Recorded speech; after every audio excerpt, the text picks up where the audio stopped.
Baiklah, selamat sore. Kami dari kelompok 9 akan mempresentasikan hasil dari pembahasan kami materi di bab 9 dengan judul konsep dan terminologi transmisi. Perkenalkan, nama saya Roberto Sapteno. Nama saya Hidayat Eko. Nama saya Novita Tumore. Nama saya Arselia Tulidiato. Baiklah, kita masuk pada materi yang pertama, yaitu transmisi data. Transmisi data terdiri di antara transmitter dan receiver melalui beberapa media transmisi. Media transmisi dapat digolongkan sebagai guide atau unguide. Contoh-contohnya seperti guide media atau twisted pair, coaxial cable, serta fiber optic. Istilah hubungan langsung dipergunakan untuk menunjukkan pada jalur transmisi di antara dua perangkat di mana sinyal dirambatkan secara langsung dari transmitter menuju receiver tanpa melalui peralatan perantara. Kemudian pada operasi hal duplex, kedua stasiun dapat mentransmisikan namun hanya satu stasiun pada saat yang sama. Sedangkan pada operasi full duplex, kedua stasiun bisa ditransmisikan secara kebersamaan. Pada kasus berikutnya, media membawa sinyal pada kedua arah pada saat yang sama.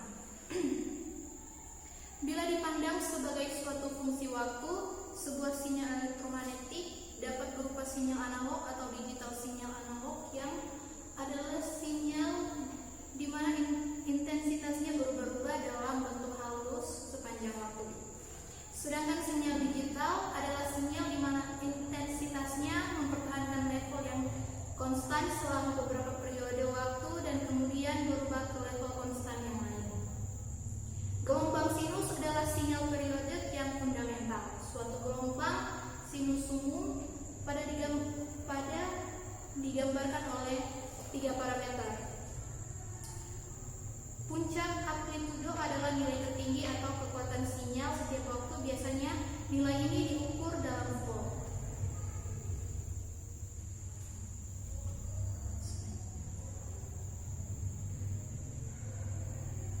Baiklah, saya akan membacakan sinyal periodik. Tabel ini merupakan gambaran dari sinyal periodik. Fase dalam ukuran posisi relatif dalam satu waktu di dalam satu periode sinyal seperti yang digambarkan nanti. Lebih formalnya, untuk suatu periode signal F dalam kurung T, fase merupakan sebagian kecil T atau P dari periode P, di mana T punya hubungan relatif yang kuat dengan asal-asal, biasanya yang di bagian sebelumnya, melalui titik nol dari arah negatif ke arah positif. Gerak-gerik yang sama ini dengan suatu perubahan skala dapat digambarkan dengan sumbu horizontal dalam jangka waktu tertentu. Dalam hal ini, grafik yang menunjukkan nilai sebuah sinyal pada jarak sebagai contoh untuk suatu sinusoidal transmission dalam kurung katakanlah jarak suatu gelombang radio elektromagnetik dari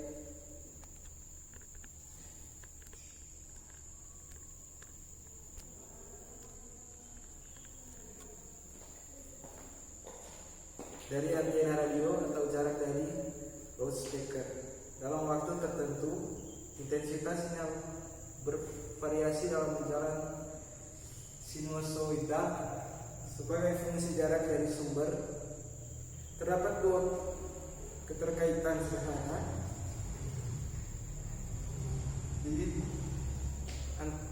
antara 2 gelombang sinus.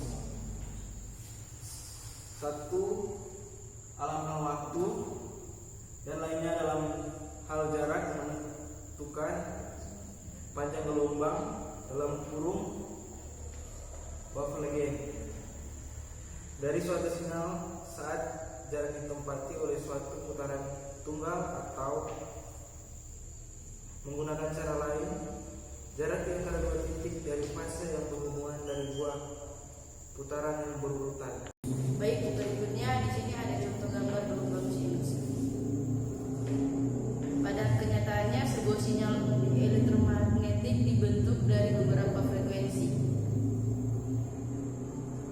Seperti yang ditunjukkan dalam gambar 29C, komponen-komponen sinyal itu adalah gelombang sinus dengan frekuensi F dan 3F. Dari gambar tersebut menunjukkan komponen-komponen terpisah. Ada 2 poin menarik yang dapat disimpulkan dari gambar ini. Frekuensi kedua adalah suatu pengandaan dari frekuensi pertama. Frekuensi berikutnya ditunjukkan sebagai fundamental frekuensi, periode sinyal keseluruhan setara dengan periode fundamental frekuensi. Periode ini dari komponen sin adalah T sama dengan 1F dan periode dari S dalam kurung T juga T sebagaimana yang dapat dilihat dalam gambar 29C.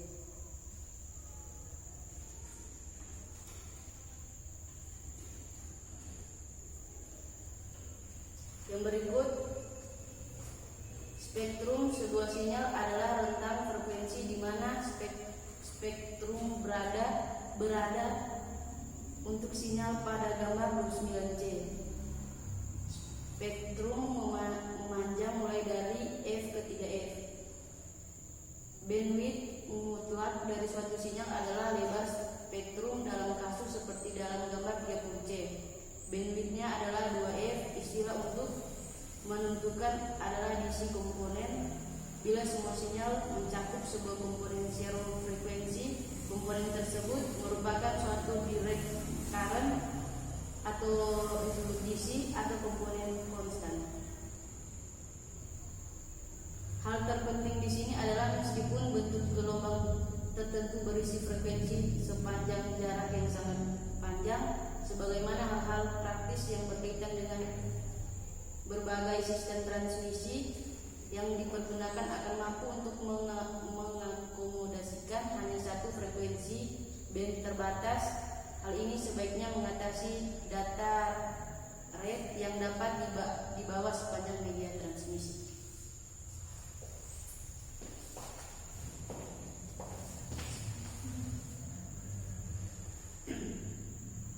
Istilah untuk menentukan adalah DC komponen.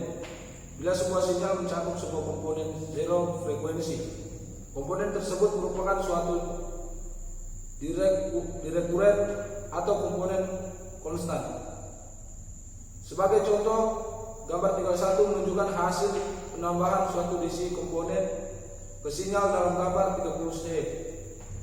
Tanpa DC komponen, sebuah sinyal memiliki amplitudo rata-rata sebesar 0.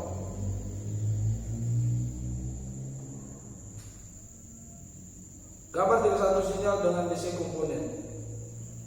Telah kita katakan bahwa bandwidth yang efektif adalah band di mana sebagian besar energi sinyal terkonsentrasi di dalamnya. Istilah sebagian besar dalam konteks ini sedikit berubah-ubah. Hal terpenting di sini adalah meskipun bentuk gelombang tertentu berisi frekuensi sepanjang jarak yang sangat panjang.